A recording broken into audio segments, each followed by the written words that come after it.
नमस्कार दोस्तों, आप सभी का स्वागत है कहानी केंद्र में। मेरा नाम है मलय भट्टाचार्य। आज आप सुनेंगे वृंदावन लाल वर्मा द्वारा लिखी कहानी अंबरपुर के अमरवीर। दोस्तों, अगर इस चैनल पर प्रस्तुत की गई कहानियाँ आपको अच्छी लग रही हैं तो इस चैनल को सब्सक्राइब करिएगा, कहानियों को लाइक और शेयर भी ज़रूर करिएगा। तो शुरू करते हैं आज की कहानी। 25 फरवरी सन 1857 को पूरे 100 बरस के ऊपर हो चुके हैं। लखनऊ में अंग्रेज पार नहीं पा रहे थे। एक मोर्चा जीता तो दूसरा खो दिया। रेजिडेंसी को घेरे से छुटकारा देने के लिए जो सेना कानपुर से आई वो लड़ते लड़ते खुद घिर गई। दिल्ली का पतन हो चुका था, परंतु लखनऊ का युद्ध हट अंग्रेजों के कलेजे का कांटा बन रहा था। 3 दिशाओं से अंग्रेजों के सहायकों की सेनाएं लखनऊ को भून डालने के लिए चलीं। अंग्रेजों की एक सेना का नायक जनरल फैक्स था, दूसरी का जनरल रोक्राफ्ट और तीसरी उनके सहायक तत्कालीन नेपाल नरेश राणा जंग बहादुर के 9000 गोरखों की थी। नेपाल की उस समय अंग्रेजों के साथ परस्पर सहायता और मैत्री संधि थी। नेपाल नरेश को अंग्रेजों की सहायता करनी पड़ी। घाघरा के उत्तर से नेपाली सेना, पूर्व में 2 भिन्न भिन्न स्थानों से जनरल फैक्स और जनरल रोक्राफ्ट की अंग्रेजी सेनाएं काशी से दूर उत्तर में आ मिली। इन्हें लखनऊ पर धावा बोलना था। इन सेनाओं ने अपनी सुविधा के लिए जो मार्ग सहज ही लखनऊ पर आक्रमण करने के लिए तय किया वो घाघरा और गंगा के बीच का था। नेपाली सेना घाघरा के दक्षिण में आ चुकी थी। सब मिलाकर सैन्य शक्ति 20,000 से अधिक हो गई होगी। तोपें, गोला बारूद का सामान इत्यादि इनके पास काफी था। इन्हें विश्वास था कि लखनऊ पहुंचे नहीं कि क्रांतिकारियों का अड्डा साफ। एक जासूस ने जनरल फैक्स को खबर दी, अंबरपुर के किले में जो रास्ते में पड़ता है कुछ लोग मुकाबले की तैयारी कर रहे हैं। कितने होंगे? 100 से ज्यादा नहीं हो सकते। सिपाही नहीं है, किसान हैं। किसान? ये हिम्मत! सामान क्या है उनके पास? एक तोप और कड़ाबीन बंदूकें। अंग्रेजी सेना इस किले की उपेक्षा करके किनारा काटकर लखनऊ की ओर जा सकती थी, पर वो क्रांति की एक भी चिंगारी को यूं नहीं छोड़ जाना चाहती थी। ये थोड़े से लोग पीछे न मालूम कितनों में आग फैला दें, क्योंकि अंग्रेज एक जगह युद्ध की आग बुझा देते थे तो दूसरी जगह लग जाती थी। और फिर अंबरपुर का छोटा सा किला और उसमें अधिक से अधिक 100 लड़ने वाले और एक तोप। बात की बात में मैं किले के सब धूल में मिला दिए जाएंगे। एक जनरल ने दूसरे से कहा, ये पागल हैं या बिल्कुल ही मूर्ख? हो सकता है तोपें कई हों, क्योंकि अवध में जब हमारी अमलदारी हुई तब कई ताल्लुकेदार ने अपनी तोपें मिट्टी में गाड़ कर रख दी थीं। इन लोगों ने दबी छिपी तोपें अब निकाल ली हों। जासूस को पता ना चलता। तोप एक ही है और आदमी 100 से ज्यादा नहीं होंगे। ताज्जुब यही है कि हमारी इतनी फौज का मुकाबला करने की ये हिमाकत क्यों कर रहे हैं? कहीं से कुछ मदद पाने की उम्मीद कर रहे होंगे। हो सकता है, लेकिन हमें सही खबर मिली है कि आसपास तो क्या, दूर भी इनका कोई मददगार नहीं है। इनके खत्म करने में देर नहीं लगनी चाहिए। लखनऊ जल्दी पहुंचना है। अंबरपुर घेर लिया गया। किला मजबूत था, परंतु अंग्रेजी तोपें उसकी धूल उड़ा देने के लिए बहुत काफी थीं। किले में वास्तव में एक ही तोप थी। जासूस ने सूचना गलत नहीं दी थी, परंतु लड़ने वालों की संख्या उसने सही नहीं बतलाई थी।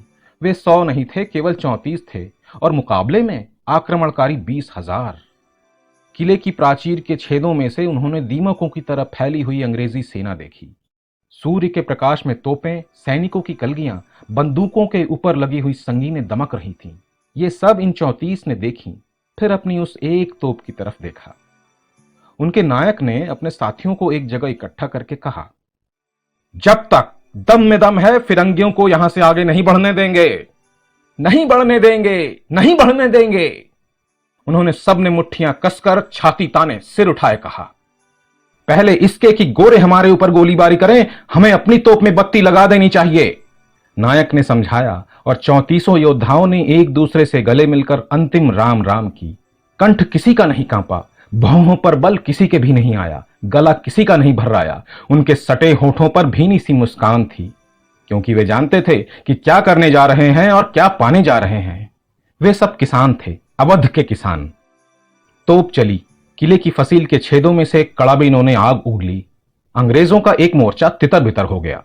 इन 34 ने देखा कि अंग्रेज अपने हताहतों को उठा उठाकर पीछे किसी सुरक्षित स्थान पर लिए जा रहे हैं।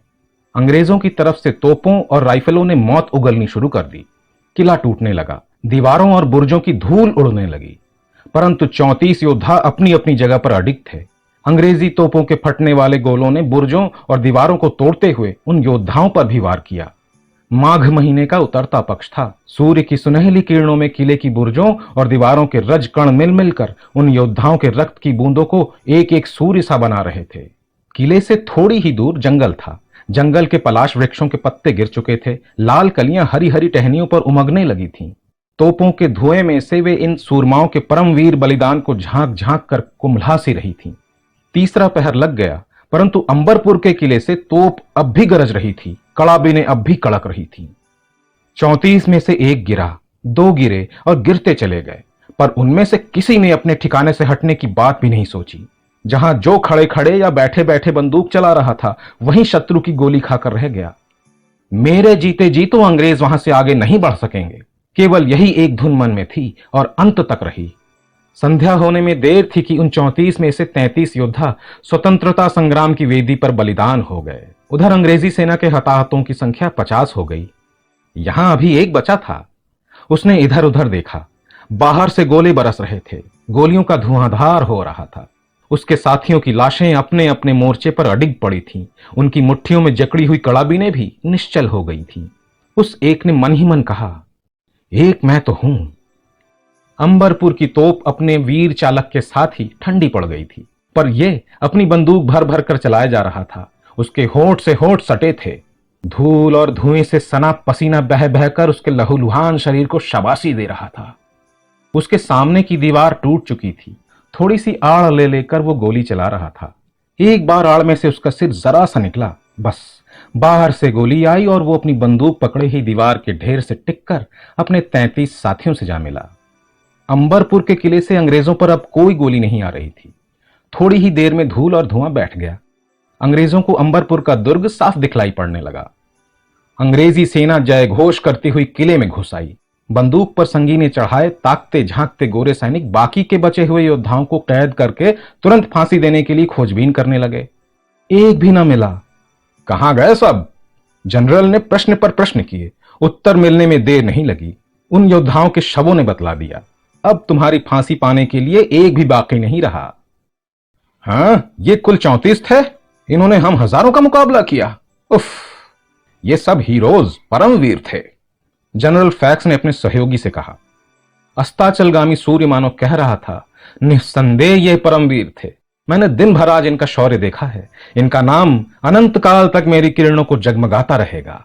और पलाश वृक्ष की वे कलियां किलों को और उन सूरमाओं के शवों को देख देख कर अपनी बोली में कह रही थी, अनंत काल तक इनकी स्मृति पर अपने फूल बरसाया करेंगी।